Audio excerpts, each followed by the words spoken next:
The most kissed face of all time was a doll made out of rubber with human woman's hair, human woman eyelashes, pieces of human women's fingernails.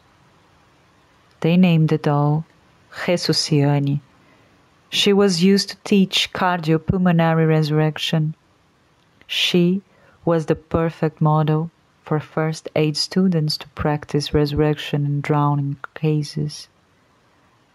The strokes to create her face were inspired by the painting Ophelia by Sir John Everett Millais. In the painting, Shakespeare's character is lying in the river, her mouth half open like Teresa d'Avila in ecstasy. But in this case of Ophelia, the ecstasy of being about to drown, to succumb in the water by choice. Ophelia's romance is with water, the orgasm of sinking, and the vegetation is about to cover her body like a tongue. Woman sleeping, woman in mausoleums, sleeping beauties being watched, the top of the head being watched, being spat on from the outside in.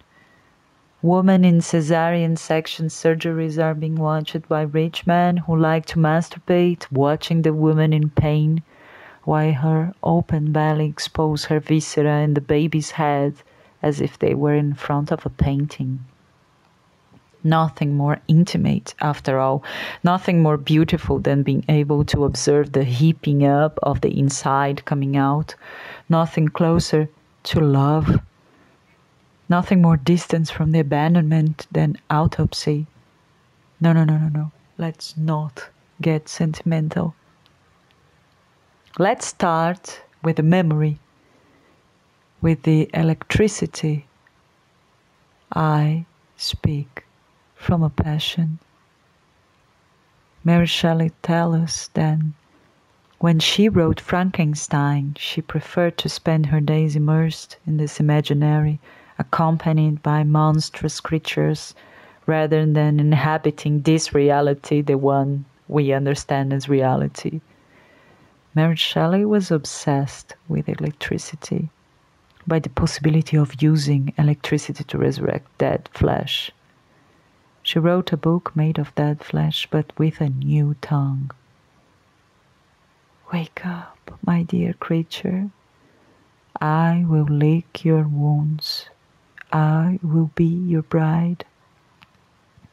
I want to fry my neurons with the electrical discharge of 3,000 eels, and thus perhaps return to life.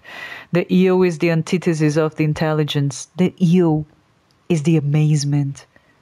And we say, we can escape the origin. You can't escape the origin. The origin. The monster is the origin chasing you. A giant made of flies. And it may be the only possible place to turn. I want to hold the hands of the creature born from the lightning, the creature born from the belly of the electric eel, no father, no mother, two hands born from the belly of the eel towards the light. The hands of the creature, immense, projected forward or skyward, the hands as the first indication of life, the hands seeking the Creator, the hands seeking the neck or God or an angel, hands seeking to grasp something that was not known, that was not explained, hands that have learned to speak on their own, another language, hands that have learned to kill and to masturbate and to touch a face and to touch a pussy and to touch an octopus, to hold a glass, a penknife. I don't know whose hands these are anymore.